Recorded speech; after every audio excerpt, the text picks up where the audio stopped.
Roscoe Riley Rules. Number 2. Never Sweep a Bully's Bear by Catherine Applegate and illustrated by Brain Biggs. Chapter 1. Welcome to Time Out. Welcome to the physical Roscoe Riley Time Out Corner. It's nice to have some company. Getting stuck in timeout can be awfully boring. Thing is, I got in a teensy bit of trouble again. Even though I really truly didn't mean to. You know, it's hard for a guy like me to keep tracks of so many rules. So I've started keeping a list. This time, I brought rule number 214. Do not kidnap your classmate's teddy bear and hide him in the dirty clothes baskets. Who knew? You've bear napped before, right? Oh, bunny napped, pig napped, kangaroo napped? Oh, well, looking back, I guess it does seem like a bad idea. But maybe you'll understand better if I tell you the whole story. Chapter 2. Something you should know before we get started. You are never too old to love a stuffed animal. I'll bet one of your favorite grown-ups has an old teddy bear hidden in a closet. And I'll bet it has a silly name too, like Hookaboo, or Mr. Tickle Toes, or Poopzilla. Why do people always give their stuffed animal such crazy names?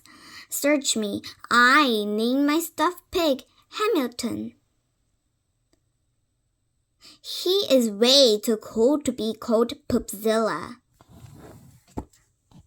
Chapter 3. Something else you should know before we get started. I don't care that you've heard Hamilton does not wear dresses. Chapter 4. Hamilton. I wouldn't be stuck here in time out if I just listened to my big brother. And believe me, I hardly ever say that. It started the other day. I was packing Hamilton into my backpack so he could go to school with me. But just like always, Max saw me. No pigs allowed at school, Roscoe, he said. I ignored him because number 1, that isn't real, unless the pig is the real kind. And number 2, when a little brother ignores a big brother, it drives the big brother crazy. Max was eating Cheerios. He threw one at my head. You're in fourth grade now, he said, and fourth graders do not take stuffed animals to school. I picked the Cheerio out of my hair. Then I ate it. That also drives big brothers crazy. Hamilton always come with me, I said. Mom ran into the kitchen. Has anyone seen Hazel Cinderella toothbrush? Hazel is my little sister. She has a thing about princesses. Also mud.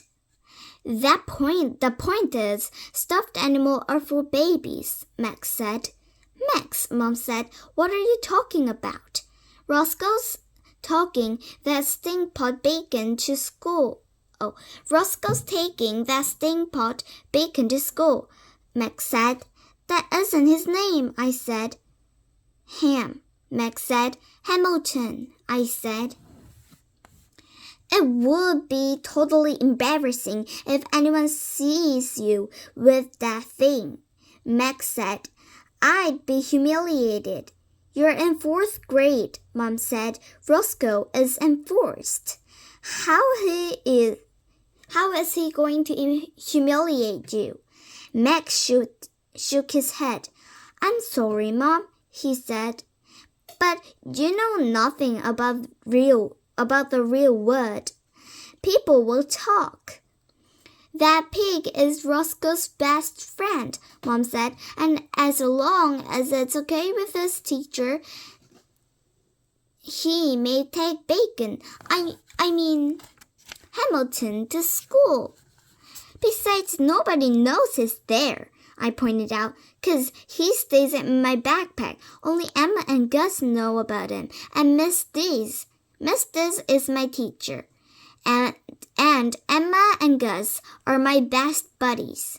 Max made a pig snort sound. I snorted it back, twice. Let me tell you, dealing with big brothers is an art.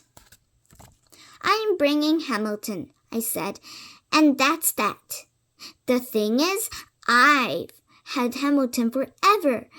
My great-aunt Hilda sent it to me on my first birthday. That she has a pig farm in North Carolina. Great-aunt Hilda says pigs are very intelligent and lovable, sort of like snorting dogs. I can't sleep without Hamilton. When I was little, he kept away monsters and fire-breathing dragons. When I got bigger, he kept going away black widow, spiders, and grizzly bears. He is my guard pig. Guys, Dad called. Hustle! It's almost time for the bus. Max ran to get his backpack. Mom ran to find Hazel's toothbrush. I sat in the kitchen and stared at Hamilton. I put him on my counter. What if Max was right? I was very awful old. I had a loose tooth. That's why. That's way old. Hamilton looked worried, like he might start to cry. I could see this way very hard for him. Okay, buddy, you can come, I said. I smushed Hamilton into the very bottom of my backpack. I left the zipper open a little so he could breathe. Max was crazy.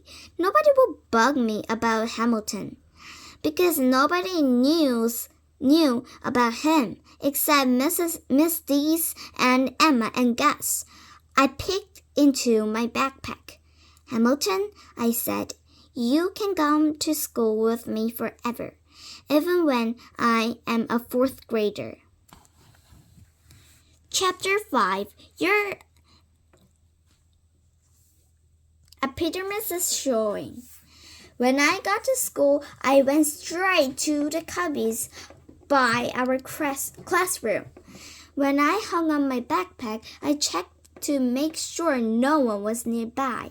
Good. The coast was clear. I whispered to Hamilton through the zipper hole. See you, buddy. I heard someone behind me, so I zipped up my backpack really quick. My pal Gus ran up. His cubby is right next to mine. Gus' cubby sign looked like this. Gus Carl. My cubby sign looked like this. Roscoe Riley. I have smaller letters on account of my name is longer. We headed into the classroom. Emma ran over to join us. Wyatt zoomed past us, pretending to be a jet. Hey, Gus, he yelled. Your apparatus is showing. Gus looked worried. Apparatus just means skin, Gus, I told him. That is the oldest joke on the planet. I know this because I have a big brother. Max is useful for some things. Wyatt zoomed back again. Hey, Roscoe, he said, your proboscis is showing. That was a new one. Even Max had never said it. I checked for boogers. I checked my zipper. I checked every other embarrassing thing I could think of. Emma made an I don't know why it's talking about face, and she knows lots of big words. Wyatt laughed a loud, meanish laugh. My dad says every classroom has a bully. And miss this class, his name is Wyatt. Dad says when somebody like Wyatt teases you, a good answer is, so what? They never quite know what to say to that one. This also works on little sister and big brothers.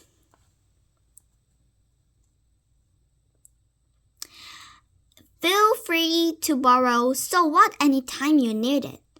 I see Roscoe's proboscis, Wyatt yelled. So what? I said. Wyatt stopped zooming. He scratched up his face. I'll bet you don't even know what them is, he said at last. Do so, I said. What does it mean? He asked. You zip it, Wyatt, said Emma. That's a fancy way That's a fancy way of saying be quiet. Emma has a way with words. Suddenly, I remembered that I zipped up poor Hamilton. How would he breathe without an air hole? I'll be right back, I said. I ran to the cubbies in the wall hole. No one was there. I unzipped my backpack so Hamilton could have some nice, fresh air.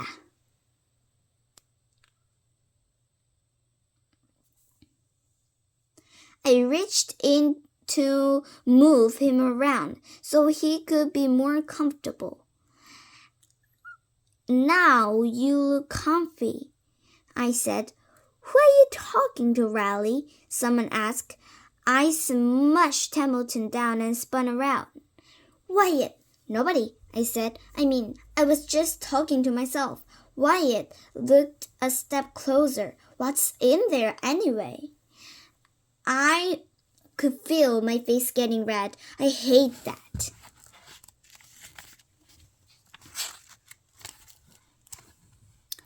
It's like your epidermis is tattling on you. I saw something, said Wyatt. Is that a stuffed pig? Because stuffed animals are for loser babies. It's not a stuffed animal, I cried. It's a lunch bag. You talk to your lunch? Wyatt asked.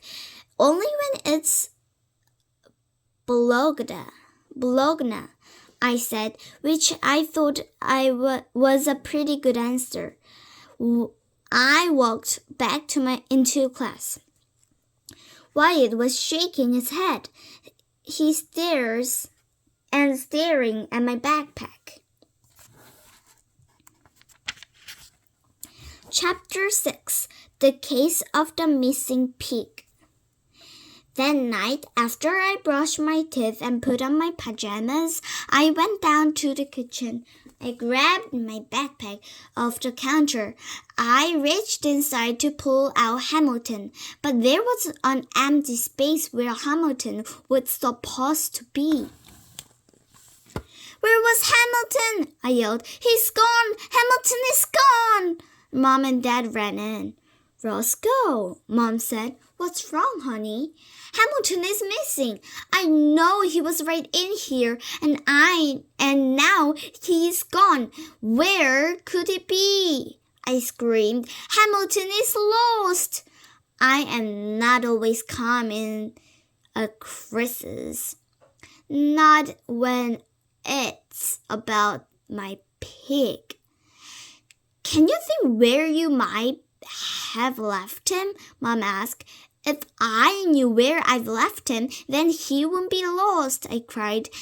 Did you have take Hamilton out for show and tell? Dad asked.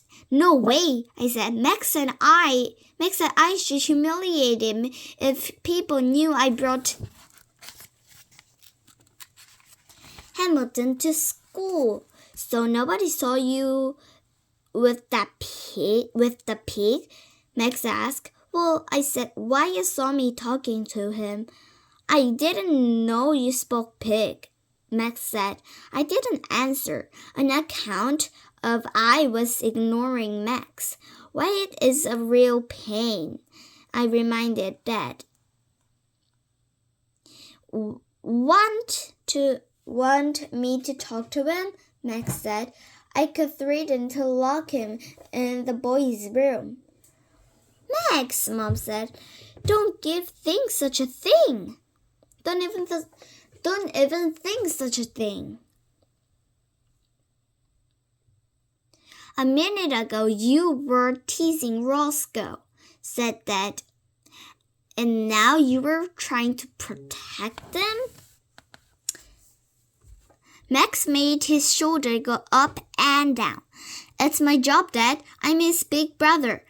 We looked everywhere for Hamilton. Even our dog Goofy. He could tell we are looking for something. So he brought a slobbery tennis ball, a dirty sock, and a Lincoln log he'd chewed on.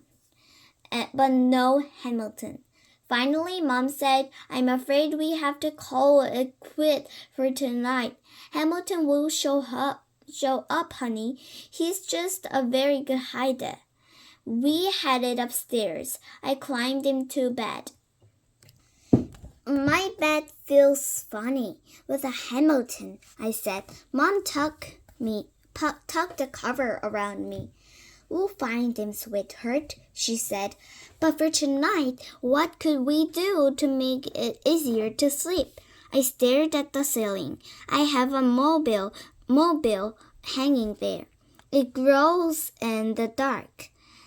It's called the planets, except Pluto, which Goofy ate.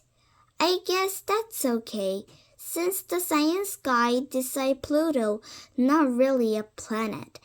There's nothing we can do, I said. I can't sleep without Hamilton. Period. End of story. No more discussion. Mom says that a lot. You can pick up some really useful sayings from adults. Hazel came into my room. She was wearing her pretty prancing pony pajamas with footies. Sweetie, you're supposed to be asleep, Mom said. I brought something for Roscoe, Hazel said. She held up one of her Barbie dolls. The doll was wearing an astronaut helmet and a white doctor coat and purple sparkle high heels. Her name is Jenny, Hazel said. She lay gently on my pillow. It felt all wrong to be that sparkly astronaut doctor laying on Hamilton's favorite spot. You can borrow her, said Hazel, since you lost Hamilton. I didn't lose him, I shouted. My voice was pretty grouchy. He disappeared. Roscoe. Hazel is just trying to help, Mom said. I felt a little bad, especially because Jenny is Hazel's favorite Barbie. Thanks, Hazel, I said. You're a good sister. I picked up Jenny, even though I really didn't want to. She had pointy little hands. Hamilton had nice soft piggy paws. Remember that Jenny liked to sleep with her high heels on? Hazel said. And she sounded a little worried. You know that? I said. I think Janely will miss you. I handed Janely back to Hazel. She probably wouldn't be able to sleep. But thanks, Hazel. Hazel grinned. Yeah, you're probably right. Janely is very picky. Mom kissed me on top of my head. Sleep tight, pumpkin. Hamilton will turn up. I'm sure of it. After they left, I stared up at my glow-in-the-dark planets. There was a big empty spot next to me, right where Hamilton's supposed to be. He snores a little, but that's okay. Because all pigs do. The planets swirl softly over my head. Usually Hamilton and I love to watch them, but tonight all I could think about was Pluto, the missing planet. Chapter 7, Pignapper. Roscoe, you look terrible, said Emma the next morning at school. Really terrible, Gus agreed, and said I had bad dreams all night. I said, I dreamed I was a giant pig, and I got to look in the suitcase and sent to Alaska. Alaska, huh? Emma said. I think it was Alaska, 'cause there were polar bears and giraffes. I felt my eye getting wettish, which is not okay when you were a physical first grader. I can't find Hamilton, I said. I brought him to school yesterday just like always, and when I got home he was vanished. Wow, said Gus. Pignapping is a serious crime. Pignapping? I cried. You mean someone stole him? We don't know if he was pignapped, Emma pointed out. Maybe Roscoe left him somewhere. Did you take him to the boys' room? When you have a big problem, it is nice to have a good thinker like Emma around. I shook my head. The lunchroom? Emma asked. I shook my head harder. Did you show him to anyone? Emma asked. I thought for a second. Just Wyatt. I didn't mean for him to see us, but he did. Hamilton was in my backpack. I was just saying a quickie hi. We all look over at Wyatt. He was in the activity center making a magnet building. He saw us looking at him. He pulled on his nose and made a pig face. Wyatt isn't my favorite person, Emma said. He isn't even my 10th favorite person. Maybe Wyatt knows what happened to Hamilton, Gus said. I thought about that. Wyatt was a meanie, and he'd seen me with Hamilton. And now Hamilton was missing. You don't think Wyatt's a pignapper, do you?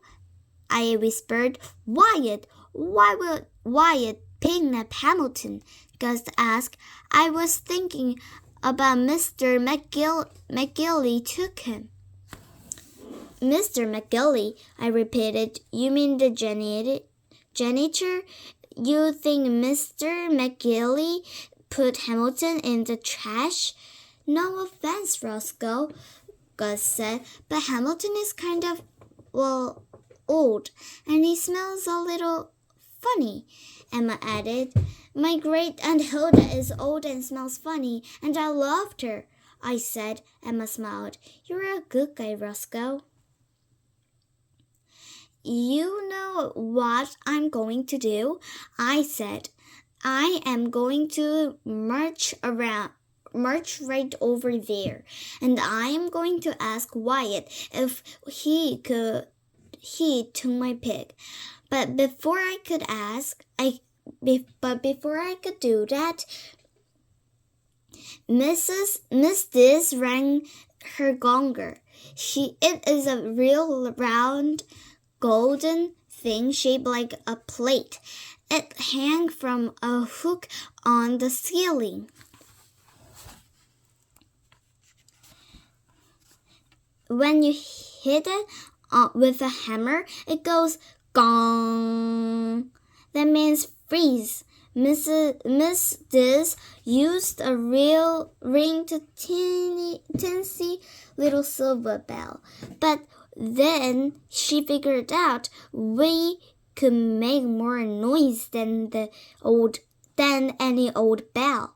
So she's outsmarted us with her giant gonger. Miss Diz is a brand new teacher, but she is learning fast.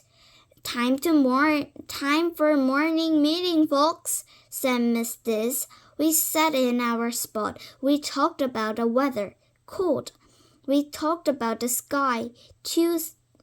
We talked about the day. Tuesday. We talked about talking.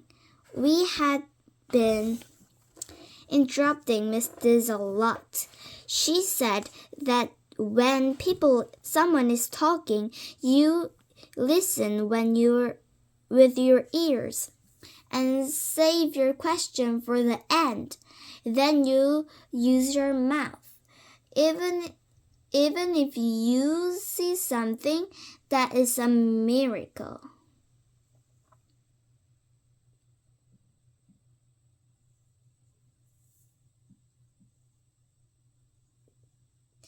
Like a squirrel with a blue matchbox car in his mouth, which I saw yesterday.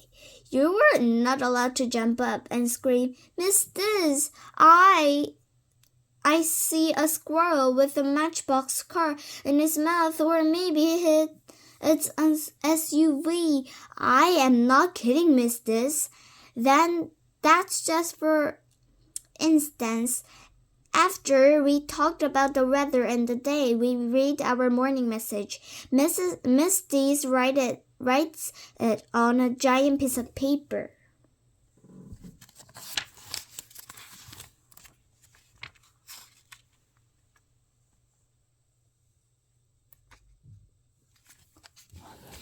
It said, we have art this afternoon with Miss Large.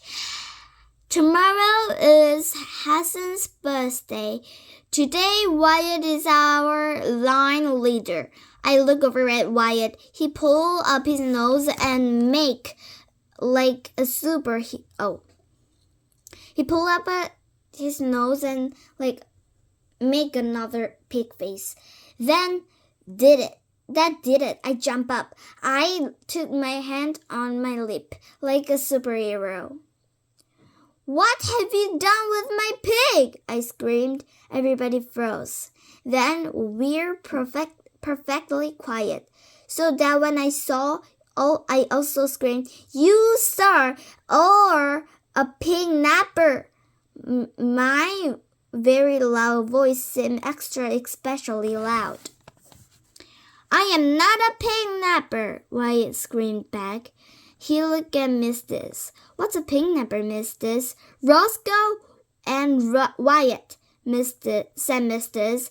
First of all, sit down, please. Secondly, if you have something to say, you raise your hand.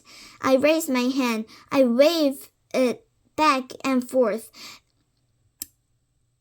Fast as Goofy's tail, and he sees my mom with a can opener. Yes, Roscoe, said Miss Diz. I looked at Wyatt. You, sir, are a pig napper, I said in a nice gentleman voice. Wyatt raised his hand. He waved it like a flag on a super windy day. Yes, Wyatt, said Miss Diz. She looked a little tired, and it was still morning. I'm not a pig napper, Wyatt said in a nice gentleman voice. And what exactly is a pignapper? A pignapper is a person who takes another kid's most favorite pig out of his bag and when he isn't looking, I said. Wyatt rolled his eyes. And why would I want your stupid stuffed animal? Stuffed animal? For loser babies. I did not take your stinky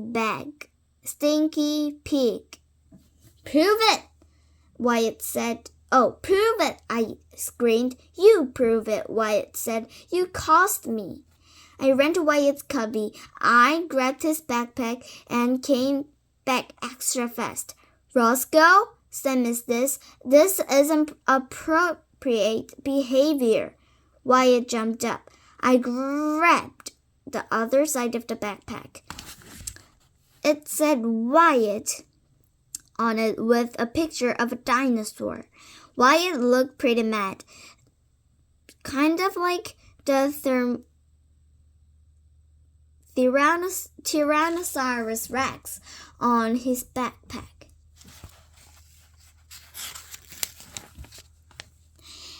But I just knew Hamilton was in that backpack. So I kept pulling. Mrs. came over. She pulled on the backpack straps. Old Kid watched. It was the hug of war. 3 ways. Boys, let go, said Mrs. Mrs. was using or listened to Elle's voice. Wyatt let go. So did I. Mrs. fell backward. She landed plop in her teacher chair, and backpack flew into the air. Something plopped out, something stuffed, but it wasn't Hamilton. Okay. We are in chapter. There's Hamilton 7 here, and we need to read 1, 2, 3, 4, 5, 6 of this book. So today we are done and we need to write some notes about this book. So there's a sticky board. We're going to write something in this. We're going to write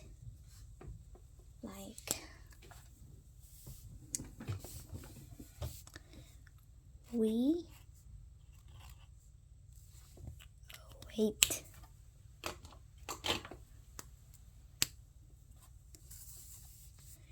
need to read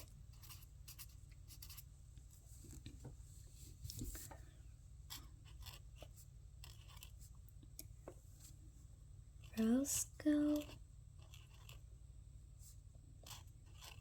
Riley Rules.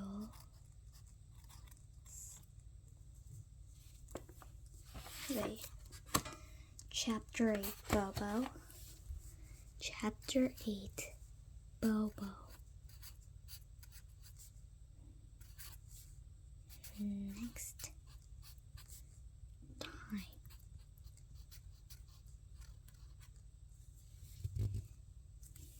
This is a secret note for you. Oh, you can see it.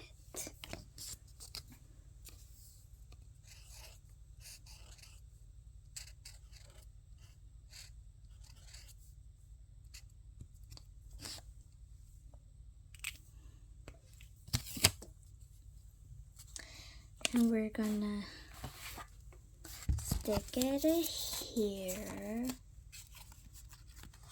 And then goodbye. So this is our story of Roscoe Riley Rules number 2, Never Sweep a Bully's Bear. We're done with this, and next time we're going to read chapter 8, Bobo. Bye bye.